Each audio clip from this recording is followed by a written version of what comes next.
మన మనసు పవిత్రంగా ఉండి ఏ చిన్ని పని చేసినా అది విజయవంతం అవుతుంది.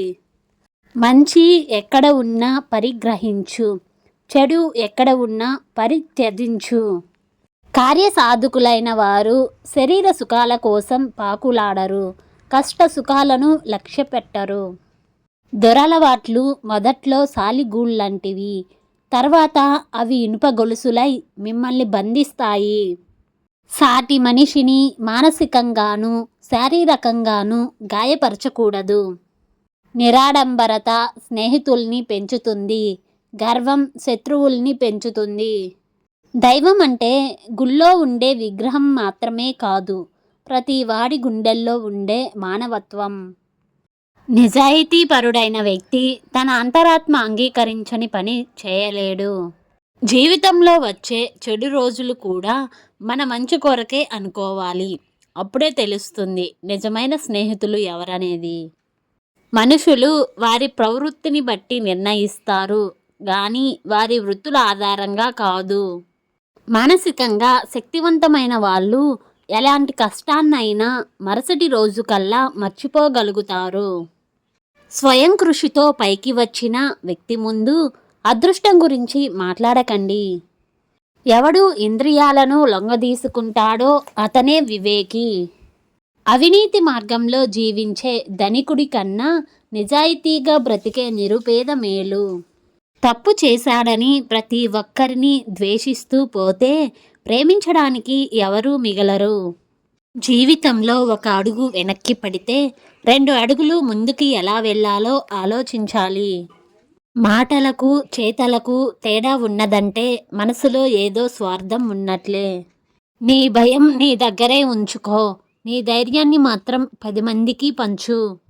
ఆశించి జీవించే వ్యక్తిలో నటన ఉంటుంది, ఆశించకుండా జీవించే వ్యక్తిలో ఆత్మీయత ఉంటుంది. విడవకుండా ప్రయత్నం చేసే వారిని చూసి ఓటమి భయపడుతుంది. జీవితంలో ఎప్పుడైనా ఎవరినైనా పనికిరాని వానిగా పరిగణించవద్దు. ఎందుకంటే చెడిపోయిన గడియారం కూడా రోజుకు 2 సార్లు సరైన సమయం సూచిస్తుంది. నీ ప్రమేయం లేకుండా నిన్ను ఎవరూ నాశనం చేయలేరు. అది తెలుసుకుంటే నీకు ఒకరిని నిందించే అవసరం ఎప్పుడూ రాదు. కొత్త స్నేహాలు చేయని మనిషి కొంతకాలానికి ఒంటరివాడైపోతాడు. హృదయం పవిత్రమైనప్పుడు దారి విశాలంగా కనిపిస్తుంది, గమ్యం స్పష్టమవుతుంది. వికాసమే జీవనం, సంకోచమే మరణం. ప్రేమే జీవనం, ద్వేషమే మరణం. ఒకరి సాయం అందుకున్నప్పటి సంతోషం కన్నా వేరొకరికి సహాయం అందించడంలోని ఆనందమే మిన్నా. సమస్యలు వాటంతటవే మారిపోవు, నీవు వాటి గురించి చక్కగా ఆలోచించినంతకాలం. భగవంతుడు ఇచ్చిన దానితో హాయిగా సంతోషంగా తృప్తిగా జీవించడమే నిజమైన వైరాగ్యం. అశ్రద్ధ మనల్ని ఇబ్బందుల్లోకి నెట్టివేస్తుంది. అందరినీ అన్ని వేళలా సంతృప్తి పరచాలనుకుంటే ఓటమి తప్పదు. అసాధ్యం అనుకున్న ప్రతి పనిని ఎవరో ఒకరు ఎప్పుడో ఒకప్పుడు సాధిస్తూనే ఉంటారు. వారే విజేతలుగా నిలుస్తారు. చేయలేమని కొన్నిటిని, కష్టమైనవని మరికొన్ని పనులను, చిన్న పనులని ఇంకొన్నిటిని వదిలివేస్తే చివరికి ఏమీ చేయని చేతకాని వారిగా మిగిలిపోతాము. చుట్టూరా ఆవరించుకొని ఉన్న చీకటిని తిట్టుకుంటూ ఊరికే కూర్చోవడం కంటే ప్రయత్నించి ఎంత చిన్న దీపాన్నైనా వెలిగించడం మంచిది. జ్ఞానం అమాంతంగా పొంగి పొర్లదు, అంచెలు అంచెలుగా అభివృద్ధి చెందుతుంది. ముందు చూపు లేనివారు గొప్ప పనులు చేయలేరు. వినయశీలుర వద్ద అహంభావం చూపవద్దు, అహంకారులతో వినయంగా ఉండవద్దు. మంచితనం మాటల వరకే పరిమితం చేయకు, దానిని మనస్సు వరకు వ్యాపింప చేయడం మానకు.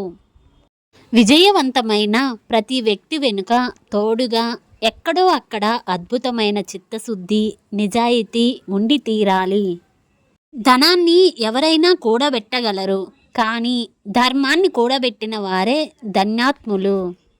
ఉన్నతంగా ఆలోచించే వారికి ఎన్నడూ ఒంటరితనం ఉండదు. వారి ఆలోచనలే వారికి మిత్రులు. అంధుడికి అద్దం ఇవ్వడం ఎంత నిష్ప్రయోజనమో మూర్ఖుడికి మంచిని బోధించడము అంతే. స్నేహితులను ఎన్నుకోవడానికి ముందు బాగా ఆలోచించు. ఎన్నుకున్న తరువాత వారితో స్నేహం దృఢంగా కొనసాగేలా చూసుకో. మనిషిని మహనీయుడిగా మార్చేది మాటలు నెమ్మదిగాను పనుల ఉత్సాహంగాను చేసిన వాడే. చెట్టు తన పండు తాను తినదు, నది తన నీరు తాను తాగదు. అట్లే సత్పురుషులు చేయు పనులు పరుల కోసమే చేస్తారు. కోల్పోయే దాని వల్ల వచ్చే విషాదం కన్నా ఇచ్చే దాని వల్ల వచ్చే ఆనందం ఎక్కువైతే దానిని దాతృత్వం అంటారు. లోభ మోహాలను వదులుకున్నప్పుడే మనిషి మనస్సును అదుపు చేయగలుగుతాడు. ధనం మదాన్ని పెంచకూడదు, దయను పెంచాలి. ధనం కాదు ముఖ్యం, గుణం ప్రధానం. జీవితం వృధా చేసుకోవడానికి కాదు, చైతన్యవంతంగా ప్రయోజనాత్మకంగా జీవించడానికి. ప్రేమగా ఇష్టంగా చేసేటప్పుడు ఆ పనితనం చాలా గొప్పగా ఉంటుంది.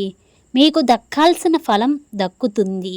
ఒకవేళ వద్దనుకున్నా ఆ ఫలం మీ పాదాల వద్దకు వచ్చి చేరుతుంది. విజయాన్ని ఇచ్చేది సామర్థ్యం, దాన్ని నిలపగలిగేది నడవడిక. ప్రపంచంలోని మేధావులందరికన్నా ఒక మంచి సహృదయం గల వ్యక్తి ఎంతో గొప్పవాడు. ప్రేమ పొందేవారిని పంచేవారిని ఇద్దరిని బాగుపరుస్తుంది. యజమానికి నాయకుడికి తేడా ఒకటే. మీరు చేయండి అంటాడు యజమాని, మనం చేద్దాం అంటాడు నాయకుడు. దేశం నాకేమిచ్చింది అని ఆలోచించకు, దేశానికి నేనేమి ఇవ్వగలను అని ఆలోచించు.